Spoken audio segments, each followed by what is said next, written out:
It's been a while, but I think I may have finally found a new anime that both caught my interest and held my attention. Ever since Attack on Titan ended, it has been a struggle for me personally to find anime to tune into that I legitimately like. Which sounds so crazy because there is so much anime available on so many platforms these days. It's amazing. 14-year-old me, who was watching Peach Girl in parts on YouTube, would cry, tear snot, that hiccupy thing that happens when I'm really upset, all that, if she knew what we would have access to in the future. It's really too bad I'm so picky. I just have insanely good taste when it comes to anime, which makes me unable to commit to anything that doesn't hook me in the first episode. And I don't know, there's something about dead demons, DeDeDeDe destruction that I like. And I want to see where it goes.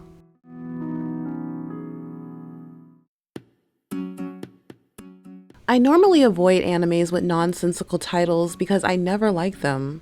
But seeing that this had a science fiction element and female protagonists, I had to at least check out the first episode. I really like the art style. So many of the characters are cartoony looking, almost as if they each come from a different anime. I don't really like when anime characters, especially female characters, all look like the same person with a different hair color. And I like the immature look of the main protagonist and her friends. Anime has a weird, uncomfortable habit of drawing 14-year-old girls who look like 20-year-olds. And I like how these 17-year-olds actually look like kids. I must really like the art style and the characters a lot because the plot is still somewhat a mystery as it slowly unfolds each episode. As of the making of this video, there are 3, technically 4 episodes available on Crunchyroll. Although the first episode very much sets a slice of life tone, I get the feeling that there's a lot going on, and I won't be able to truly recognize it until I watch more of the series. I heard this anime was based off a pretty popular manga, but I refuse to allow myself to do any research because I really want to go into this blind.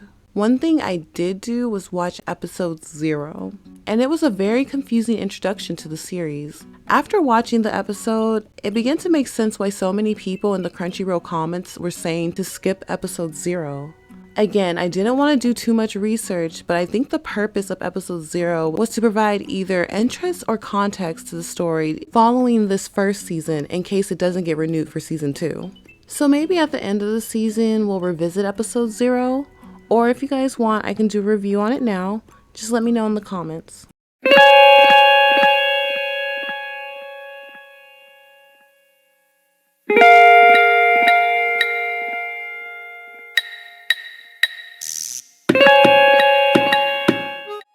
So about the D's.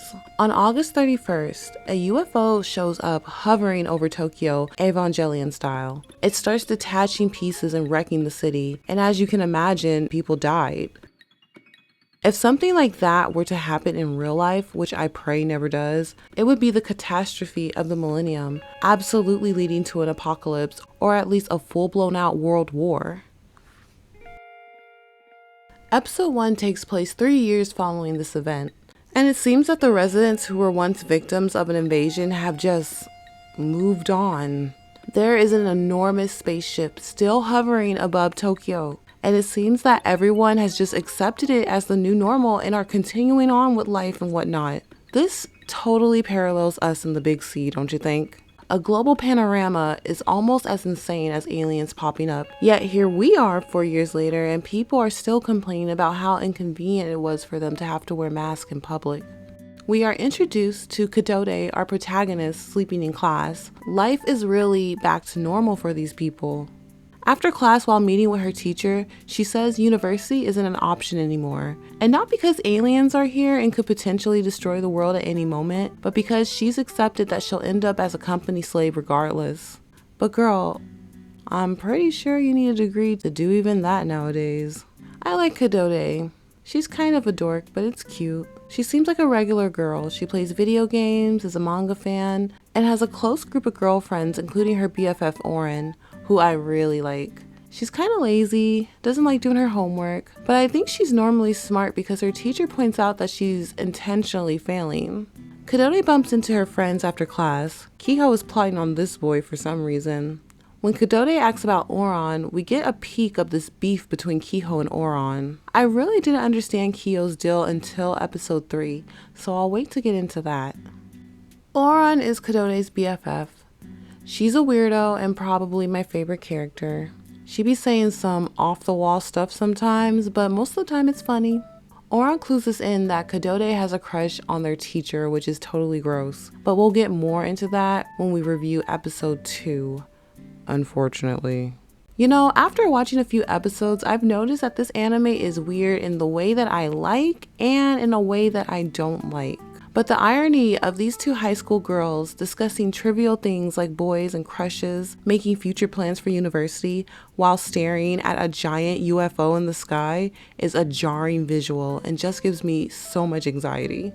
So after the opening theme, which I think I like, we go back in time to 3 years ago in the day of the invasion, August 31st. We see how the spaceship just showed up, causing so much damage and death. It appeared as a giant black spear and then freakishly birthed a more complicated looking UFO. We see the reaction of the Japanese government. The self-defense force is freaking out, as they should. They're requesting immediate support from the Chinese, South Korean, and American leaders. And since Okinawa already has a US military base, they're already on their way. The Prime Minister is understandably stressed, and I'm guessing from this scene that he's just a fanboy who got way too important at work. Evacuations are put into place and the media is going crazy. Images of the UFO and the devastation caused by it are being broadcast everywhere. The spaceship is now parked right over an urban area, and the American Air Force are on their way.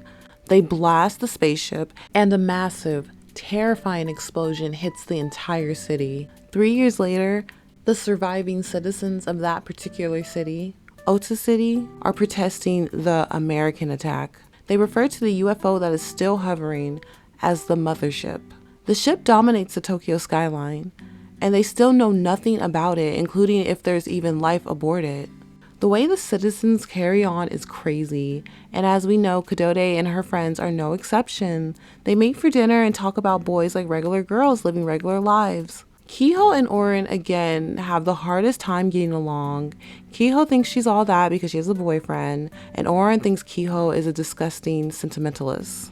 These girls are just different. Oran is into alien conspiracies, and Kiho wants the other girls to think of her as mature. But Oran just doesn't respect her and keeps messing with Kiho, and you can tell it deeply bothers Kiho. After watching episode 3, I think it's funny how Kiho says she doesn't care about Oran's approval, but more on that in a later video. After dinner, Kodode and Oran take a bike ride home. There's something about this particular scene that concerns me. So Oran asks about Kodode's mom and offers to come by her place after Kodode replies that she's always sleeping. After Kodode denies the offer, we start getting these shots of Oran's face and she looks super worried, super concerned. And we see this look a lot throughout the episode. As they wait for the train to pass, Oran is still nervously looking at her friend, and then this clip is inserted randomly into the scene. It looks like an old VHS turned digital recording of a younger version of Kodode from Oran's point of view. This insert was super intentional, and I have a theory that Oran is possibly a robot and she is remembering memories of her friend from the real life Oran whose body she took over. I can't explain why I feel that way, because we're skipping episode 0, and I just want to focus on episode 1 right now. So I'm sorry, but more on that suspicion later. So I know I was saying Kodode seems pretty pessimistic, but that may stem from an uncomfortable home life. Her mom is a hypochondriac, and I personally find these people very difficult to be around. Mainly the ones who are always searching for an illness to claim but refuse to take a walk or eat a vegetable. It just stresses me out. I'm not sure yet if Kodode's mom has always been this intense or if it was caused by Mothership's arrival, but she is extreme. She wears visors and a mask even inside her own home, and she's constantly going to the doctor to check her vitals, so there's some paranoia there. She orders food from Okinawa because she believes that it hasn't been contaminated, and Kodode just seems over it. We see a flashback from 3 years ago, the day Mothership appeared. But this time we see it from Kodode's POV. While playing video games, her house starts to shake from what she thought was an earthquake. And then we meet her dad. Was that a tremor? Huh? Huh? It's a war. Yeah, I know. It's a game. No, Japan is on the verge of war. For now. A war? I cannot wait to find out what this guy's deal is. Is he dead on the inside or what? Why are her parents both so weird? Dad shows Kodode the news reporting on the appearance of the mothership. And then he leaves to go to work. Her father leaves his teenage daughter alone when a spaceship appears to go to work.